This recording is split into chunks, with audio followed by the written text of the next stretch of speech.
Bonjour Monsieur Mangal Traoré, consul général du Mali à Paris. Donc vous êtes la première personnalité représentative de la vie et l'organisation des Maliens de la diaspora française. C'est à ce titre que Rebelle Pacifique a tenu à s'entretenir avec vous afin de porter un peu de lumière aux Maliens de France sur certaines questions. Et ces questions sont axées autour des préparatifs des élections prévues pour juillet 2013 dans notre pays. Donc merci Monsieur Mangal Damele, malgré votre emploi du temps chargé, d'avoir accepté cet entretien. Donc on va commencer. Donc à quel niveau vous êtes au niveau des préparatifs des élections? Bien, je vous remercie, Monsieur Malaise. C'est pour moi un réel plaisir d'avoir cette occasion d'échange avec votre organe de presse et pour mieux éclairer la communauté malienne ici par rapport aux élections. C'est un processus qui est engagé depuis un certain temps et qui doit connaître son point culminant en principe au mois de juillet. En ce qui nous concerne ici au niveau du consulat, nous avons comme tâche impartie pour le moment de la part de nos autorités. On nous a demandé de faire le point du matériel électoral, ce que nous avons en termes d'urnes, ce que nous avons en termes d'isoloir. Je pense que ce travail-là a été fait. On nous a également demandé de mettre en place une petite commission administrative au niveau de notre service qui est présidée par son Excellence l'ambassadeur du Mali en France et dont je suis le vice-président avec, comme je l'ai dit, le concours des cadres de l'ambassade et du consulat. Mais ça, c'est vraiment par rapport à des aspects purement administratifs au niveau interne, à notre niveau. Et nous avons également, à cette date, fait une première prise de contact avec la classe politique. C'était le vendredi dernier, ici même au consulat, pour échanger avec les partis politiques qui sont les principaux acteurs du processus et recueillir leurs préoccupations afin de les transmettre aux plus hautes autorités. Parce que c'est eux qui vont mobiliser les électeurs le jour des présidentielles. Et c'est donc ceux qui sont les principaux concernés. Nous avons eu une petite rencontre d'échange avec la classe politique ici vendredi dernier pour prendre en compte les différentes préoccupations que les partis ont par rapport aux élections afin de faire remonter ces préoccupations-là au niveau de nos autorités. Très bien. Il se dit beaucoup de choses sur le chiffre des Maliens en France. Vous, à votre niveau, quel est le chiffre officiel que la diplomatie malienne a concernant le nombre de Maliens en France?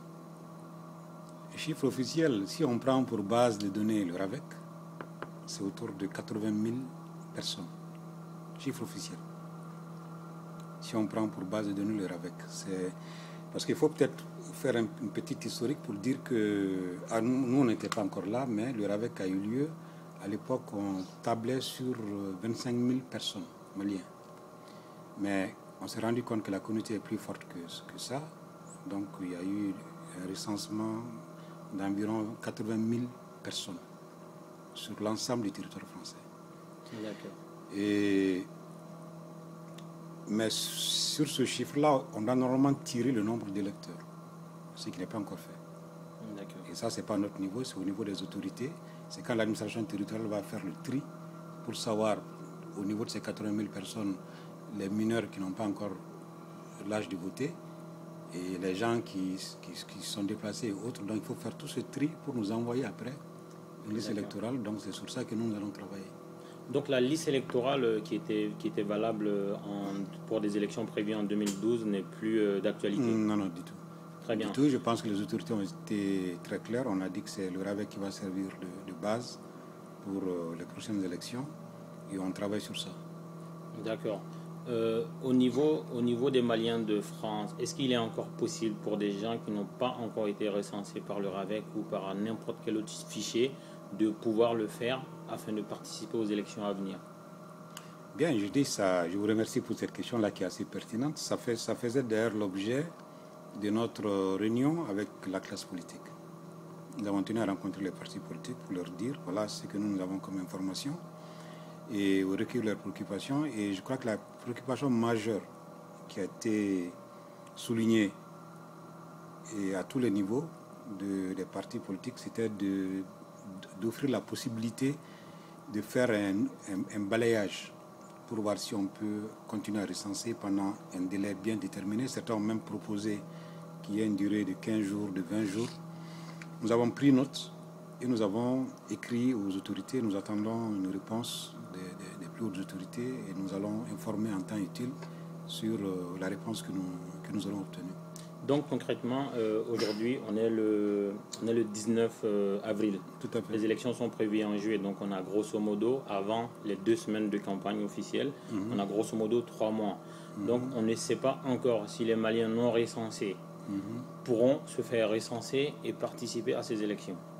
On ne sait pas encore. À notre niveau, nous n'avons pas une réponse des autorités parce que, comme je l'ai tantôt précisé, nous avons tenu seulement la réunion la semaine dernière avec la classe politique ici pour leur dire ce que nous avons nous comme information et recenser leurs préoccupations. Et ça fait partie, votre question fait partie justement de ces préoccupations-là. Si on nous dit que nous pouvons continuer à recenser nos compatriotes ici, nous allons le faire très rapidement. Mais si on nous donne notre conduite à tenir également, nous allons informer parce que nous ne voulons pas aussi être à la base des problèmes. Bien sûr. Parce qu'il ne faut pas qu'on recense des gens et qu'à la dernière minute qu'on vienne nous dire que ces gens-là ne seront pas pris en compte. Ouais, donc voilà, donc il faut... Nous travaillons sur disons, les informations que nous donne l'administration, les plus hautes autorités du pays, au niveau de nos ministères de tutelle, qui sont le ministère de l'administration territoriale, le ministère des Affaires étrangères. Et quand nous aurons des réponses assez précises par rapport à ces questions, nous allons informer la communauté. Est-ce qu'aujourd'hui il y a une ligne, c'est-à-dire un numéro de téléphone que des Maliens qui sont par exemple à Strasbourg ou à Poitiers pourraient appeler pour savoir, par exemple, moi, les questions que je suis en train de vous poser en ce moment, est-ce qu'il y a une ligne téléphonique dédiée pour que les Maliens puissent appeler, savoir les démarches à faire pour pouvoir participer aux élections à venir? Bon, en fait, en dehors des lignes de l'ambassade et du consulat qui sont accessibles, je crois qu'il n'y a pas de ligne spéciale pour ça. D'accord. Mais je pense que c'est important de souligner la question, nous allons y réfléchir. D'accord. On sait aussi que les Maliens de France ne se limitent pas aux Maliens de l'île de France. Bon, ce qui se fait habituellement, c'est ça. Je crois qu'il y a eu des élections ici en 2007. Je crois que les Maliens qui étaient en province ont voté. Voilà. Donc, qui parle d'élections parle de personnes, d'effectifs, pour pouvoir organiser les bureaux de vote, assurer la sécurité, les prises dans les bureaux de vote. Comme d'habitude, est-ce que vous allez faire appel à la diaspora malienne pour occuper ces... Ah non, mais c'est la diaspora malienne qui est concernée au premier chef. Donc, je pense que sur cette question-là, il n'y a aucun problème. Généralement, quand on organise des élections, les bureaux de vote sont présidés par des personnes de ressources et il y a des assesseurs de différents partis politiques qui sont en compétition qui, normalement, doivent être présents partout. Dans chaque lieu, il y a un bureau de vote. Il doit y avoir un assesseur des partis politiques présent pour vérifier la régularité, la sincérité des opérations. D'accord. Mais en fait, ma question, c'était parce que, étant donné que c'est l'État malien qui organise les élections à travers l'administration territoriale et que vous êtes l'émanation même de l'État malien au niveau de la diaspora française, vous allez bien sûr être présent dans les bureaux de vote. Est-ce que vous allez faire appel aux populations de la diaspora ou bien ce seraient les salariés du consulat et de l'ambassade qui feront office de... Ah non, il y a des... Comme vous dites, d'abord même si on voulait, on ne peut pas, parce que d'abord on est personnel très réduit. Donc les élections, il faut se référer à ce qui s'est passé en 2000, les années passées, en 2007. C'est des personnes de ressources qui sont identifiées dans les différentes villes pour présider les bureaux de vote. C'est des personnes souvent de bonne moralité, qui sont des gens très crédibles, des Maliens qui sont en province, qui sont ici en Île-de-France, qui sont identifiés par la communauté. Donc c'est des gens qui président avec le concours des partis politiques. Donc forcément, on aura besoin de l'apport, comme vous le dites, des bras d'autres personnes pour faire ce travail-là. Donc si on voulait, on ne peut pas nous tout faire. Vous, en tant que consul général, quel sera votre rôle précis autour de ces élections? En tant que consul, nous devons nous veiller à ce que les opérations se passent en toute régularité, en toute transparence et sans parti pris. Je pense que c'est fondamental. Nous sommes une administration, donc nous avons un devoir de neutralité vis-à-vis des différents acteurs et compétiteurs par rapport à ces élections-là. Donc, et nous ferons notre devoir, nous ferons en sorte que les choses se passent dans les règles de l'art et en toute impartialité. Est-ce que vous êtes en mesure aujourd'hui de rassurer la diaspora malienne de France, que c'est vous qu'on regarde, c'est vous notre représentant, et est-ce que vous êtes en mesure de rassurer aujourd'hui la diaspora malienne sur les étapes successives, le processus pour arriver au jour du vote? Parce que les gens, ils veulent voter, ils ont besoin de carte électorale, ils ont besoin d'être... enfin, le recensement, on ne sait pas encore si ceux qui ne l'ont pas encore été le seront, mais est-ce que vous êtes aujourd'hui en mesure de rassurer la population malienne de France? Si oui, en quels termes? Bon, d'abord, comme je vous l'ai dit, nous n'avons pas attendu des instructions des autorités pour nous-mêmes prendre les devants. Nous avons tenu de façon spontanée à rencontrer la classe politique. C'était déjà pour échanger, ne pas attendre que les événements tombent dessus. Et nous ferons en tout cas tout ce qui est en notre pouvoir et tout ce qui est notre devoir également pour que les choses se passent au mieux. Je pense que les élections en 2007 se sont bien passées ici. Il n'y a pas de raison que celle de 2013 ne se passe pas aussi et de façon correcte. En tout cas, nous ferons tout ce qui est à notre pouvoir et nous informerons régulièrement la communauté, la classe politique.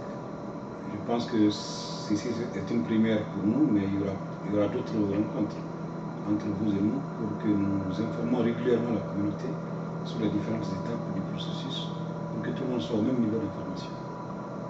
Ça me paraît important. Très bien. C'est une dernière chose, c'est pas une question. En fait, on a constaté, parce que nous on est assez actifs sur tout ce qui est information, tout ce qui est web, on a constaté malheureusement que on était déjà content de voir qu'il y avait un site de la diplomatie malienne. Malheureusement, en surfant, on s'est rendu compte que Amadou Toumani Touré est toujours le président de la République du Mali selon la diplomatie malienne en France. Donc, par ma voix, il y a tout un peuple qui vous demande de rectifier ça le plus rapidement possible. C'est une simple demande. D'accord, c'est bien compris. Moi, je crois qu'il y a des problèmes sur le site qui ne sont pas gérés au niveau du consulat. Non, en fait, le but, c'est de faire monter le message. Ouais, le site diplomatique, je vais préciser que le site diplomatique dont vous parlez, et nous l'avons trouvé ici, il est plus ou moins inactif, en réalité. Il est inactif parce que vous avez parlé de l'ancien président Amadou Toumani Touré, mais j'ai dit le consul qui figure sur le site, c'est toujours mon prédécesseur. Ah oui, ça on l'avait pas vu encore. On n'avait pas vu ça. Parce qu'il y a eu un grand débat autour de ça. Il y a eu un grand débat autour de ça. Et donc la communauté malienne vous demande si vous pouvez faire remonter le message pour que ça change, parce que c'est un site, c'est une référence pour nous, tout comme vous l'êtes pour nous d'ailleurs. Donc le mieux serait de corriger. Voilà, de corriger. Tout à fait. Voilà. Voilà. Donc en tout cas, M. Mangal Traoré, c'est une première, c'est la première fois que vous nous accordez une interview. Rebelle Pacifique par ma voix vous remercie de votre disponibilité. Compte tenu de votre emploi du temps très chargé, vous avez tenu à respecter votre parole. Et ça nous est cher, donc on souhaite que les choses se passent continuellement comme ça. D'accord. Là, je suis disponible et je remercie votre organe et à travers ma voix, je salue toute la communauté. Merci. Bien.